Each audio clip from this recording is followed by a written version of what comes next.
Assalamualaikum warahmatullahi wabarakatuh.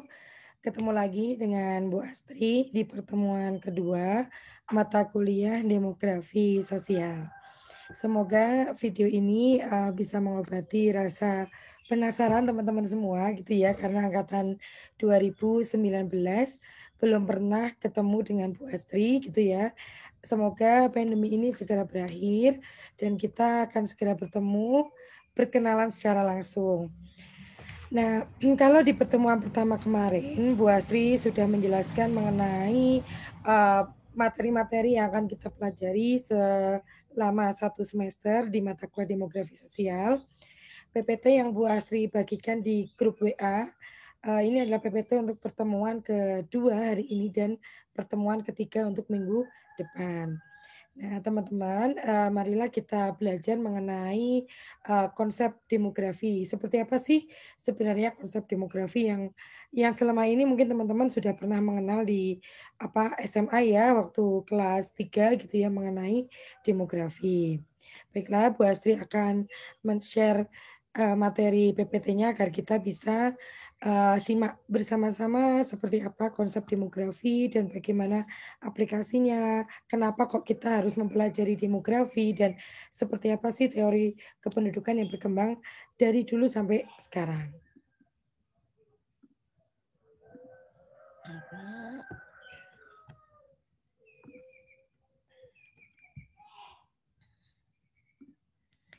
Nah, ini kita simak ya mengenai konsep demografi.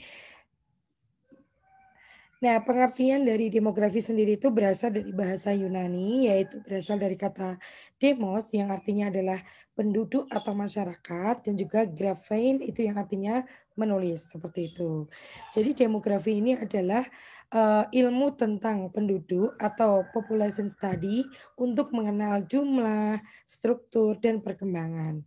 Kemudian definisi yang lainnya itu adalah demografi merupakan studi mengenai jumlah, distribusi, teritorial, dan komposisi penduduk, serta perubahan-perubahannya dan sebab-sebab terjadinya perubahan tersebut.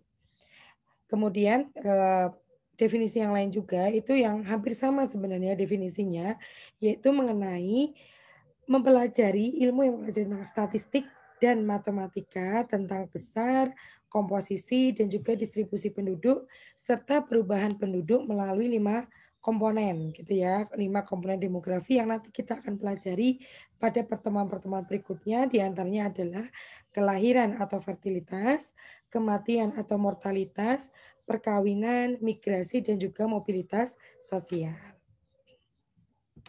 Nah, ini pengertian demografi adalah ini yang lainnya ya, untuk simpulannya ini masih sama gitu ya, bahwa demografi itu adalah ilmu yang mempelajari mengenai kependudukan, mengenai jumlah, perubahan-perubahan yang terjadi, kemudian wilayah yang terkait pada variabel-variabel tadi, ada kelahiran, kematian, migrasi, perkawinan, sehingga menghasilkan suatu keadaan dan komposisi penduduk menurut umur dan jenis kelamin tertentu. Nah, kita bisa simak gitu ya bahwa simpulan demografi itu adalah mempelajari struktur dan proses penduduk di suatu wilayah. Nah, harus ada ini ya apa namanya spasialnya, wilayahnya gitu ya. Kemudian atau ruang. Yang kedua adalah struktur penduduk. Nah, ini yang akan dipelajari yaitu mengenai jumlah, penyebaran dan juga komposisi penduduk. Kemudian yang berikutnya yaitu mengenai struktur penduduk berubah karena proses demografi. Nah, tadi kalau ada kematian, ada perkawinan, ada kelahiran, ada perpindahan atau migrasi itu juga mengubah struktur penduduk di suatu wilayah. Nah, demografi yang mempelajari mengenai perubahan-perubahan tersebut. Kemudian ini, nah tujuan dari penggunaan dari demografi sendiri yaitu yang pertama, mempelajari kuantitas dan distribusi penduduk dalam suatu daerah tertentu. Nah, makanya dari penduduk di dunia, kemudian penduduk di suatu negara itu biasanya di-record atau direkam dalam sebuah data statistik gitu ya, mengenai kuantitas dan juga distribusinya. Makanya dari PBB itu ada world population, kemudian dari BPS itu ada hasil sensus penduduk per 10 tahun, ada hasil sensus antara. Nah, itu maka demografi ini, bertujuan untuk mempelajari itu, kuantitas dan juga distribusi penduduk di suatu daerah atau negara. Bahkan data di dunia pun, data seluruh penduduk di dunia pun dengan mudah bisa kita akses gitu ya dari, apa namanya, kita bisa melihat di webnya World Population gitu ya, punyanya, UNDP kita bisa melihat. Kemudian kita kalau mau melihat data-data di Indonesia sendiri, kita bisa lihat di data BPS. Kalau khusus mengenai penduduk, miskin, penduduk yang apa namanya, sejahtera 1, sejahtera 2, kita bisa melihat pada, web di, Dinas Sosial atau TNP2K atau Bapeda, seperti itu ya. Kemudian tujuan dari penggunaan demografi sendiri yang kedua yaitu menjelaskan pertumbuhan masa lampau, penurunan dan persebaran dengan sebaik-baiknya gitu ya dengan data yang tersedia. Jelas ini kita bisa yang nomor 2 ini teman-teman nanti bisa mengkompilasi beberapa data. Kira-kira pertumbuhan penduduk gitu ya di Indonesia pada masa Orde Lama, kemudian Orde Baru, Reformasi hingga pada saat post reformasi sekarang ini seperti apa sih perubahannya, piramidanya seperti apa, variabel apa saja yang mempengaruhi perubahannya, itu nanti kalian bisa menganalisisnya dan membuat sebagai sebuah sebuah paper gitu ya. Nah, kemudian yang ketiga, tujuan dari demografi adalah mengembangkan hubungan sebab akibat antara perkembangan penduduk gitu ya dengan bermacam-macam aspek organisasi sosial. Nah, ini yang Bu Astri jelaskan. Ketika komposisi penduduk berubah, kemudian juga tingkat ekonomi berubah, itu ada variabel apa yang menjadi penyebabnya. Nah, ini data-data mengenai hal ini sudah disediakan oleh lembaga-lembaga negara kita sehingga kita bisa menganalisis apa yang terjadi seperti itu. Nah, tujuannya teman-teman belajar demografi agar bisa ini tadi membuat analisis juga gitu ya mengenai apa namanya eh, perubahan penduduk tersebut dan variabel apa saja yang mempengaruhinya. Nah, oke. Kemudian yang keempat yaitu meramalkan pertumbuhan penduduk di masa datang dan kemungkinan konsekuensinya. Nah, yang nomor 4 ini bisa kita lakukan dengan kita belajar mengenai demografi. Kita kan nanti akan belajar mengenai apa itu kelahiran, apa itu kematian, dan sebagainya, bagaimana perhitungannya. Nah, yang nomor 4 ini pernah dosen saya di Geografi UGM, itu Bu Umi melakukan prediksi mengenai jumlah penduduk gitu ya 10 tahun ke depan dengan melakukan survei kepada siswa SMA di Gunung Kidul.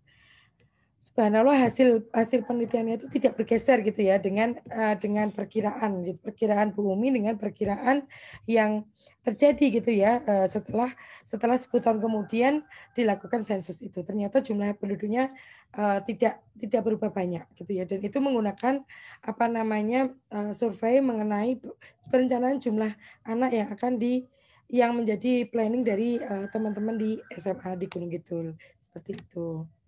Oke, kita lanjutkan ya untuk apa namanya bahasan selanjutnya yaitu mengenai manfaat demografi. Nah, manfaat belajar mengenai demografi buat teman-teman semua dan teman-teman yang lainnya gitu ya. Biasanya demografi ini dipelajari di apa namanya prodi-prodi sosiologi, terus geografi gitu ya, kemudian sosiati dan sebagainya atau ilmu-ilmu sosial. Nah ini manfaat demografi itu adalah berperan penting dalam perencanaan pembangunan. Nah ini nanti data analisis kalian itu bisa kalian analisis kemudian dijadikan rekomendasi bagaimana perencanaan pembangunan ke depan. Kemudian makin lengkap dan akurat data kependudukan yang tersedia, makin mudah dan tepat rencana pembangunan yang dibuat oleh pemangku kebijakan. Jadi data-data demografi yang tersaji di BPS, kemudian di TNP2K, kemudian di World Population yang setiap tahunnya selalu ada di semua negara, data-data kependudukan mulai dari pendidikan, kesehatan, ekonomi dan tenaga kerja dan sebagainya itu sangat berperan dalam perencanaan pembangunan. Makanya oleh sebab itu data-data demografi yang akurat itu juga berperan penting dalam ini membuat perencanaan yang lebih baik atau lebih matang. Oke, jelas ya sampai sini ya. Kita lanjutkan lagi di slide berikutnya yaitu mengenai lingkup demografi.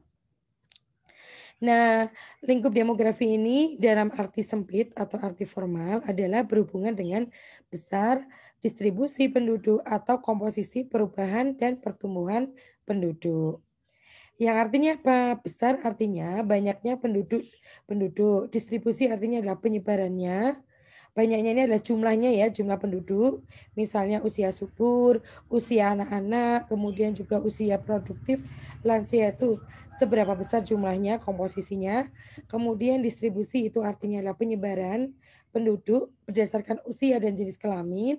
Kemudian juga perubahan populasi dari waktu ke waktu, pertumbuhan penduduk, dan komponen perubahan itu tadi yang sudah pernah dijelaskan yaitu kelahiran, kematian, migrasi. Nah, ini adalah mengenai lingkup dari demografi. Oke, dan kalau tadi dalam arti apa namanya? Arti yang formal, ini sekarang kita dalam arti luas itu ada demografi dengan beberapa hal yaitu sifat-sifat dari kelompok etnik atau suku, kelompok sosial, sifat-sifat ekonomi, penduduk atau kelompok masyarakat. Nah, ini yang mendasarkan pada, apa namanya, lingkup dari geografi. Kalau sifat etnik itu terdiri dari ras, nasionalitas, logat bicara. Kalau sifat sosial itu adalah cara perkawinan, kemudian ada status kekerabatan, kelahiran, pendidikan, dan lain-lain. Kemudian kalau sifat ekonomi itu ada aktivitas ekonomi, status pekerjaan, lapangan usaha, dan penghasilan. Kira-kira di suatu daerah itu apa namanya, aktivitas masyarakatnya lebih banyak apa, misalnya di pedesaan adalah lebih banyak pada sektor pertanian, sedangkan di yang berikutnya, mohon maaf ini, nah kita share lagi yang tadi ya, share screen. Nah, oke, kemudian untuk yang selanjutnya yaitu mengenai teori kependudukan. Nah, ini ya, mungkin sudah pernah mendengar ya teori Malthus dan sebagainya. Kita akan membahas ini pada pertemuan kali ini. Nah, ini mengenai teori kependudukan, yaitu pertumbuhan penduduk yang makin cepat mengundang banyak masalah. Ini ya. Yang pertama itu teori kependudukan. Yang kedua, perkiraan manusia mendiami dunia sekitar 200 triliun. Yang ketiga, pertumbuhan penduduk sampai dengan abad ke-17 lamban, yaitu sekitar 500 juta penduduk. Kemudian yang keempat, pertumbuhan penduduk meningkat 2 kali setelah tahun 1850. Kemudian meningkat kembali pada tahun 1930. Ini mengenai teori penduduk. Nah, ini ada beberapa mazhab kependudukan ya, aliran mazhab kependudukan. Ada 4 mazhab. Yang pertama adalah aliran Malthus atau Malthusian gitu ya. Yang kedua ada aliran Neo-Malthusian. Yang ketiga ada aliran Marxis. Dan yang keempat ada aliran kontemporer. Nah, ini Bu Asri tampilkan tabel ini untuk mempermudah teman-teman mempelajari ya. Meskipun nanti teman-teman bisa juga cari di jurnal-jurnal ataupun e-book mengenai teori-teori 4 aliran ini gitu ya. Untuk lebih jelasnya ini Bu Asri tampilkan lebih singkat. Nah, ini untuk aliran Malthusian itu dikeluarkan oleh Thomas gitu ya. Thomas Robert Malthus dan dianut di negara kapitalis. Kemudian yang kedua, aliran Neo-Malthusian itu adalah ada Gareth Hardin dan juga Paul Ehrlich gitu ya. Kemudian aliran Marxis ada Karl Marx, ada Friedrich Engels dianut di negara sosialis. Kalau Karl Marx ya, biasa kita udah hafal kalau anak-anak sosiologi ya, Marxis itu di negara sosialis. Kemudian juga aliran kontemporer yang terbaru itu adalah aliran dari John Stuart Mill, Arsène Dumont dan juga Emile Durkheim. Nah, ini yang pembagian dari 4 mazhab dalam teori kependudukan. Ada 4 ya, Malthusian, Neo-Malthusian, Marxis dan juga aliran kontemporer. Baiklah, hari ini kita bahas dulu yang aliran Malthusian, kemudian pertemuan minggu depan kita bahas mengenai aliran Neo-Malthusian, Marxis dan juga kontemporer. Nah, ini ya kita pelajari mengenai siapa sih Thomas Robert Malthus itu. Nah, beliau ini lahir pada tahun 1766 dan wafat pada tahun 1834. Beliau adalah seorang pendeta berkebangsaan Inggris. Esainya yang terkenal, nah ini yang berpengaruh pada mengenai teori kependudukan, yaitu ada The Principle of Population yang keluar pada tahun 1768. Kemudian yang kedua mengenai A Summary View of the Principle of Population, itu yang dikeluarkan pada tahun 1830. Nah, pemikiran-pemikiran beliau ini sangat berpengaruh di dua negara, yaitu di Inggris dan Jerman. Nah, rumusan teorinya sebagai berikut ya singkatnya. Pangan dibutuhkan untuk hidup manusia gitu ya. Yang kedua, kebutuhan nafsu seksual akan tetap sifatnya sepanjang masa. Kemudian yang ketiga, perkembangan penduduk sesuai dengan deret ukur, sedang perkembangan pangan sesuai dengan deret hitung. Nah, apa yang dimaksud dengan ini? Perkembangan penduduk sesuai dengan deret ukur dan perkembangan pangan sesuai deret hitung. Kita lanjut pada slide berikutnya. Nah, ini ilustrasinya ini bisa teman-teman perhatikan. Di sini ada dua garis ya yang sudah Bu Asri beri angka. Yang pertama adalah variabel penduduk, kemudian yang kedua adalah variabel angka. Variabel penduduk ini perkembangannya cukup pesat gitu ya, 2 kali lipat gitu ya dibandingkan dengan perkembangan pangan. Nah, sedangkan pangan ini menurut teori Malthus ya, gitu ya, bukan konteks saat ini. Menurut teori Malthus bahwa penduduk ini perkembangannya sangat cepat gitu ya. Bahkan sangat lebih cepat daripada pangan. Nah, menurut Malthus, ini menjadi sebuah masalah gitu ya. Penduduk jumlahnya meningkatnya sangat tajam, sangat banyak, sedangkan pangannya bergerak sangat lamban. Nah, kemudian dari pemikiran Malthus mengenai permasalahan ini, maka Malthus berpikir bahwa permasalahan mengenai jumlah penduduk yang meningkat sangat tajam dan pangan yang bergerak atau diproduksi sangat lamban itu bisa diatasi dengan cara pembatasan pertumbuhan penduduk. Nah, ini adalah teori Malthus, itu ada bahwa permasalahan mengenai pertumbuhan penduduk yang sangat cepat dan dengan pertumbuhan pangan yang sangat lambat itu bisa diatasi gitu ya supaya tidak kekurangan pangan di dunia itu, maka dengan pembatasan pertumbuhan penduduk. Nah, pembatasan pertumbuhan penduduknya ada dua cara menurut Malthus. Yang pertama adalah preventive checks yang terdiri dari moral state dan fees. Kemudian yang kedua ada positive check yang terdiri dari fees dan misery. Seperti apakah dari dua cara ini? Yang ini yang kita pelajari yang pertama yaitu mengenai preventive checks. Nah, preventive checks adalah pengurangan penduduk melalui penekanan kelahiran. Sedangkan tadi kan kita bisa sebutkan ya preventive check itu terdiri dari dua cara. Yang pertama ada moral restraint gitu dan juga fees. Nah, moral restraint ini adalah segala usaha untuk mengekang nafsu seksual. Yang dimaksud dengan moral restraint gitu ya, berhubungan dengan pengekangan untuk nafsu seksualnya. Kemudian yang fees itu adalah pengurangan kelahiran seperti pengguguran, penggunaan alat kontrasepsi, kemudian ada homoseksual, kemudian juga promiscuity dan juga adultery seperti itu. Nah, kemudian yang positif check ialah pengurangan penduduk melalui proses kematian. Nah, misalnya adanya kejahatan. Jadi segala jenis pencabutan nyawa sesama manusia seperti pembunuhan anak, kemudian perampokan dan sebagainya, ini adalah perampokan yang berujung pada pembunuhan, ini adalah aksi kejahatan yang memang bisa mengurangi jumlah penduduk. Kemudian yang kedua, miseri atau kemelaratan atau kemiskinan adalah segala keadaan yang menyebabkan kematian. Seperti ada epidemi, bencana alam, kelaparan, dan juga peperangan. Jadi bisa disimpulkan ya ini ya kalau preventive checks itu ya kita bisa melihat pada tabel ini teman-teman, itu ada moral state, pengekangan diri, yaitu segala usaha untuk pengekangan nafsu dengan cara penundaan perkawinan. Kemudian fees, pengurangan kelahiran dengan cara menurut preventive check gitu ya, cara dari preventive check itu dengan pengguguran kandungan, homoseksual, promiscuity, adultery dan juga penggunaan alat kontrasepsi. Sedangkan pada positif check, cara positif check atau proses kematian itu ada phase itu maksudnya adalah kejahatan yang bisa mencabut nyawa seperti pembunuhan anak, pembunuhan orang cacat dan juga pembunuhan orang tua. Kemudian yang misery atau keadaan penyebab kematian itu seperti pandemi, bencana alam, peperangan, kelaparan dan juga kekurangan pangan. Nah, itu tadi kita belajar mengenai teori Malthus ya.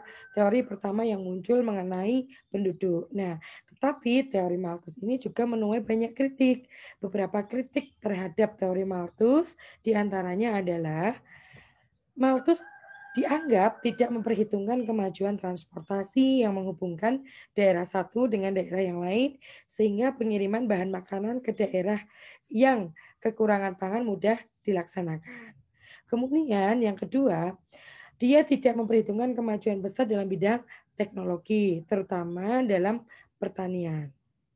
Kemudian yang ketiga, Malthus tidak memperhitungkan usaha pembatasan kelahiran bagi pasangan yang sudah menikah. Artinya, pengontrolan kelahiran bagi Malthus dianggap tidak bermoral. Kemudian yang keempat, fertilitas akan menurun apabila terjadi perbaikan ekonomi dan standar hidup penduduk dinaikkan. Jadi menurut orang yang mengkritisi teori Malthus sendiri itu bahwa fertilitas itu akan menurun apabila terjadi perbaikan ekonomi dan standar hidup penduduk dinaikkan. Nah, ini mengenai penjelasan Bu Asri mengenai tadi ya konsep demografi, manfaat demografi, kenapa kita harus belajar demografi dan kita belajar mengenai aliran-aliran pada teori kependudukan. Nah, pada kesempatan ini kita baru belajar mengenai aliran Malthus gitu ya yang pertama kali muncul. Dari mulai apa sih isi dari teori Malthus, kemudian juga cara pencegahan pertumbuhan penduduk yang menurut dia adalah masalah gitu ada dua cara yaitu preventive check dan juga positive check dan kita tadi juga belajar mengenai kritik terhadap teori Malthus. Nah, untuk teori aliran berikutnya, tiga aliran lainnya gitu ya, aliran Neo-Malthus, kemudian juga aliran Marx, serta aliran kontemporer, kita akan belajar pada pertemuan ketiga.